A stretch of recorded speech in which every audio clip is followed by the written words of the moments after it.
I'm wearing regular clothes, you know, mainstream culture clothes, but I'm also wearing a scarf called masar, and it has many meanings for many people, and for me personally, it's just a part of my culture, and I wear it on a daily basis, most of the time, to carry a piece of my culture with me everywhere I go. And it's, you know, people have different, interpretations for it. So, I mean, the scarf is kind of like a little bun at the back and tied, but it can also be tied in many different styles. This is one. The other one is also, you will tie it up at the front. There's another one that's just tied at the back and part of the hair kind of shows. And so there's different variations in the masar. And here in Minnesota, you will see actually not only Somali people wearing it, but you will also see Ethiopian people wearing it, Oromo, you will see some African Americans, male and female. I was kind of taken aback by that when I saw a male wearing a similar headscarf. I think its roots go back to Africa, and it's just an African piece of, you know, garment that you wear. Now, I wanted to point out that to me it's a part of my culture, but here in Minnesota there will be many people that would wear it as a sign of modesty, as a sign of maybe a different modification of the hijab. So you'll see the younger girls wearing it. So they don't, they're expected to wear the hijab, but to kind of compensate, or they don't want to say compensate, but kind of they modify it so they can fit in mainstream society as well as comply with their parents' rules or with the cultural rules. So to me, it doesn't have any religious significance. It's a culture. It has a cultural purpose, but there's a larger population that would wear it as a sign of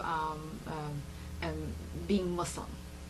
I did not grow up in Somalia, so for me it was a matter of fitting in when I moved here. Minnesota was my first large Somali population that, as an adult, I would say, because the last time I left Somalia I was a toddler. So it was a matter of trying to discover myself, and for people to take you seriously, clothing matters in my community. You know, growing up in many cultures, it used to offend me before, and that was my first instinct, like, why would you ask such a ridiculous question, right?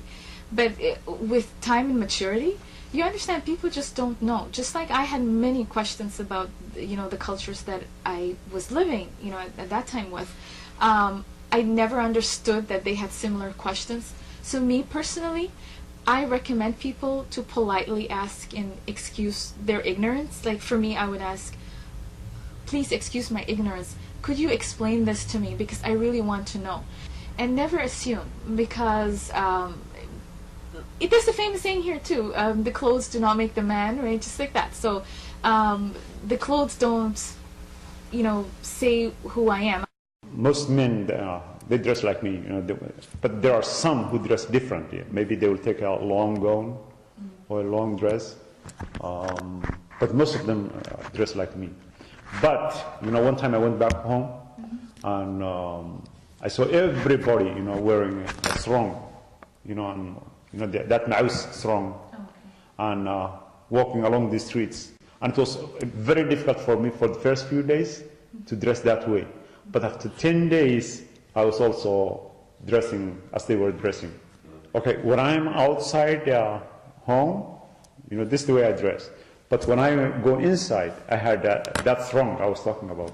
Okay. Yeah. Yeah. So you prefer it? Yeah, because it's more convenient when you're at home. Okay. Yeah. But I never go with it, and I never go outside with that dress. Because here it's different, you know, people will be looking at you, and it's not, you don't see people dressing that way. Definitely after 9/11, I saw a change in the way that people viewed me because of the way that I was dressed. But I would say in both places here in Minnesota and in Florida, I do have people who respond to me as if, number one, they assume that I'm an immigrant. They assume that I don't have a good command of the English language. So I often, I mean, even up until last week, someone was telling me how well I speak English. I say that's negative because that they don't even get a chance to know who I am or know my background. They just make an assumption. I've had people tell me to go back to my country often, and for some people, they just are really confused about why I would want to be Muslim if I'm American. What I've seen since I became Muslim, I've seen a change in people. They see Islam now as a foreign religion, and when I first became Muslim, that wasn't the perception, especially being African American. They saw it as something that was a part of our cultural experience, but now it seems like Islam is a religion from over there, whatever over there means to that person. I don't wear my traditional clothes on a daily basis because if I wear it outside, people will look at you and they will think, what's that? Growing up wearing monk costumes, I would really say that back in the 80s, it was really difficult for the Western culture to understand our celebration was all about. So yes, we did receive some discriminations about it, but as time goes on and into the 90s and into the 2000s, a lot more people is more welcoming. And it's more being aware, so when we wear the costume, they don't, make stupid comments like how it used to be. I lived in St. Paul when I was growing up, and everybody would get into the car, and the girls were all into their nice costumes, and then cars beside you, they look at you, and you're not dressing the same as that, and they're make funny faces at you, or they roll down their windows, and they call you names like Chinks, or go back to your country where you come from, you don't belong here. But as time progresses, lots of those comments are being made.